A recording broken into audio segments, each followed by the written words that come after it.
বছরের পর বছর দিনগুলো কেমন জানি চলে যাচ্ছে, তাই না বলো বন্ধুরা? আস্তে আস্তে করে সেই ছোট্ট ছেলেটা আমার একটু একটু করে বড় হয়ে গেল। আরও অনেকটা বড় হওয়া বাকি। তোমরা সবাই ভালোবেসে দোয়া করে ওর জন্য, ও যাতে ভালো থাকে, সুস্থ থাকে। চলো, ছোট্ট আজকের একটু আয়োজন। আশা করছি তোমাদের ব্লগটা ভালো লাগবে। প্লিজ লাগলে চ্যানেলটা সাবস্ক্রাইব করে পাশে থেকো। হ্যালো বন্ধুরা, welcome back to a new video. দেখো, আমি এখন সকাল বাজার দেখতেই পেলে কটা, তো 6টা বুঝি। হ্যাঁ, এখন আয়ান উঠে পড়েছে ঘুম থেকে আজ আমার সাথে সাথে। বাচ্চারা কেমন হয় বলো তো, যখনই মা উঠে পড়ে, যখনই পাশ বালিশটা দিতে ভুলে যাই হাতের পাশে, তখনই বুঝে যাই যে এই যা মা বুঝি উঠে গেল। সেই কারণেই দেখো আমার ছোট্ট আয়ানও উঠে পড়েছে। ওই কিন্তু এখন আস্তে আস্তে নিজে নিজেই কিন্তু ব্রাশ করা করতে পারে আর কি। তো দেখো, ওই কিন্তু ব্রাশ করলো। তারপরে আমার ছেলে ম্যারি বিস্কুট দেখে ছিটকে গিয়ে মুখটা করে বসে আছে সোফাতে, বলছে মা আমি বাটারগুলো বিস্কিট খাবো। কিন্তু ওই বিস্কিটগুলো তো বেশি দেওয়া যায় না, না বলো, পিঠ খারাপের ব্যাপার থাকে। সেই কারণে ওকে আমি চেষ্টা করি ম্যারি বিস্কিটটাই ছোটো যেহেতু, সেই কারণে খাওয়ানোর। ঠিক আছে, তো দেখো 4-5টা বিস্কিট দিয়েছি, ওই কোনোভাবে খাবে না, তবু ওকে আমি জাস্ট 2খানা বিস্কিট খাওয়াতে পেরেছি। তারপরে কলা পেলে তো আমার ছেলে ভীষণ খুশি, কলাটা খুব ভালো খাই। তারপরে দেখো আমি চলে আসলাম ছেলেকে ব্রেকফাস্ট করিয়ে রান্নার কাজে। সকালে হলেই আমাদের মেয়েদের এই একটা চিন্তা, কি আজ রান্না হবে সেটাই। তো আমি রান্না বসিয়ে দিয়ে দেখো 1 কোয়া আর আরেকটা কোয়া, 2 কোয়া রসুন। জানো তো, আমি এখন অনেক চেষ্টা করছি নিজের ওয়েটটাকে মেনটেন করার। সেই কারণে সকালবেলা আমি অনেক ভিডিও দেখেছি, ডিটক্স ওয়াটার যেহেতু খাই আমি, কোনো দিন জিরে জল, কোনো দিন আদা জল, তারপরে কোনো দিন মধু জল, আর একটা এখন তো লেবু পাওয়া যায়, লেবু জল। এই সমস্ত কিছু আমি কিন্তু খাই। তার আগে খালি পেটে 2 কোয়া করে রসুন খাই। তাহলে কী হয় বলো তো, অনেক ভিতরের যে ফ্যাটি লিভারে নাকি ফ্যাট থাকে সেটা অনেক পরিমাণে কমে যায়।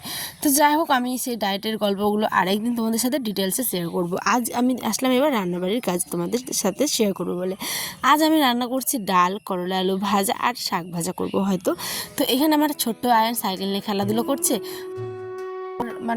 কি রান্না করছে আর ওই দেখাশুনো করছে।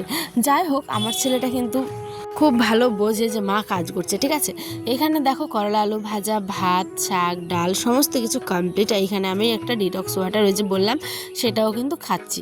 তারপরে চলে আসলাম বিছানা গুছানোর কাজে। এই যে এখন ভয়েস দিচ্ছি, চোখগুলো ঘুমন্ত অবস্থায় পড়ে যাচ্ছিলাম, হাত থেকে ফোনটা পড়ে যাচ্ছে আমার মুখের উপরে, কিন্তু আমি একদম হাল ছাড়িনি। উঠে হাত মুখ ধুয়ে আবার তোমাদের সাথে গল্প করতে আসবো। এই সময়টুকুই আমি হাতে পাই তোমাদের সাথে গল্প করার জন্য। এই দুপুরে দেখে প্রত্যেকটা বাড়ির গল্পই একই রকম। হয়তো বাচ্চাদের খাইয়ে কেউ কাজ করে, কেউ টিউশন পড়ায়, বাচ্চাদের খাইয়ে দিয়ে ঘুম পাড়িয়ে, আর আমিও কিন্তু কাজ করি। হ্যাঁ, তোমাদের সাথে গল্প করি আর কি, কাজ বলতে আমার এটাই। আর এই দিকে দেখো আমার একটা না তসক, যেটা আমার বিয়েতে মারা দিয়েছিল। তো এটা আমাদের ভারী তসক, যেটা সেলাই করা হয় সেটা না, এটা একটা অন্যরকম তসক, কিন্তু এটা মিডিলটা হয়ে গেছে, বসে গেছে। তাই এটাকে আজকে চেঞ্জ করে দিলাম। আর দুটো যে ভিতরে ক্যাথা দিতে হয় উপর, ওরমভাবে তো বিছানার চাদর পাততে নেই, তাই দুটো ভিতরে আগে ক্যাথা দিতে হয়। তো আগের দুটো ক্যাথা আমি কিন্তু কেচে দেবো, তোমরা আগামী দিনের ব্লগে দেখতেই পাবে। আর এইগুলো ক্যাথা আরও আমার আছে, বলতে আমার মায়ে দিয়েছিল 6-7টার মতো ক্যাথা আছে আমার। সেই নতুন ক্যাথা দুটো এবার বের করলাম। এগুলো সমস্ত কিছু কিন্তু কল সেলাই, আর কিছু কিছু যেগুলো মায়ের স্মৃতি হিসেবে আমি রেখেছি সেগুলোও আছে আমার আমার কাছে। তো দেখো এখানটায় কিন্তু আমি ভালো করে বিছানাটা করে নিলাম, আর বালিশের কভারগুলো সমস্ত কিছু কেচে দিয়েছি। এই যে ব্ল্যাঙ্কেট তারপর বস্তা, ঘরে যেগুলো মেঝেতে দেয় আর কি, সেই বস্তাগুলোও ধুয়ে দিলাম। আজ না প্রচণ্ড রোদ, আজও রোদ, গতকালকেও রোদ ছিল। তাই দেখো আমি ব্ল্যাঙ্কেটগুলো তুলে দিচ্ছি আস্তে আস্তে। বেশিরভাগগুলো কিন্তু তোলা হয়ে গেছে, ঠান্ডার পোশাক আশাক থেকে শুরু করে কাপড় চোপড়। কিন্তু এই যে কিছু কিছু ক্যাথা থেকেই যায়, সেইগুলোই আর কি আমি করলাম, সেগুলোও আস্তে আস্তে আর কি তুলে রাখছি। হ্যাঁ, আর এইদিকে এই যে জলটা যেহেতু প্রচুর পরিমাণে থাকে ওই ব্ল্যাঙ্কেটগুলোতে, তো প্রচণ্ড ভারী হয়ে যায়, সেই কারণে একটুখানি জলটা ঝরিয়ে তারপরে এই যে চেয়ারটাতে দিলাম, কারণ দড়িতে দিলে কিন্তু এটা একদম ভেঙে পড়ে যাবে, সেই কারণে চেয়ারটাতেই দিলাম। আর এই দিকে তারপরে ঘরটোর একদম ফ্রেশ করে মুছে টুছে। আর এখানে দেখো একজন দিদিভাই, ইনি কিন্তু আসেন আমার বাড়িতে প্রতি সপ্তাহে একদিন করে চাল নিতে। তো যাই হোক, ওনার হয়তো অনেক বোঝোই তোমরা যারা গ্রামের দিকে থাকো, অনেকে দেখে না, অনেক কিছু করে, তো সে কারণে হয়তো চাল তুলে এইভাবে খাই।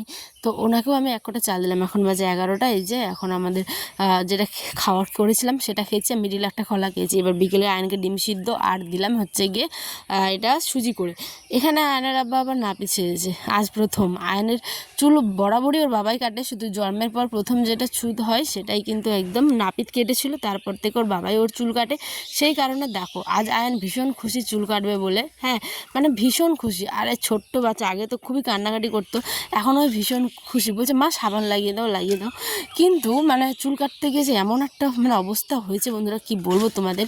এইখানে কিন্তু পুরো লেজারটা যে আছে ওটা একটুখানি পুরনো হয়ে গেছে, কিন্তু ভিতরের যে দাঁতটা মানে ব্লেডটা সেটা একদম নতুনই ছিল, কিন্তু তারপরেও কাটতে ভীষণ অসুবিধা হচ্ছিলো। আমরা অনেক সতর্কভাবে কেটেছি যাতে আয়নের কোনো মানে মাথায় চোট না লাগে সেই কারণে।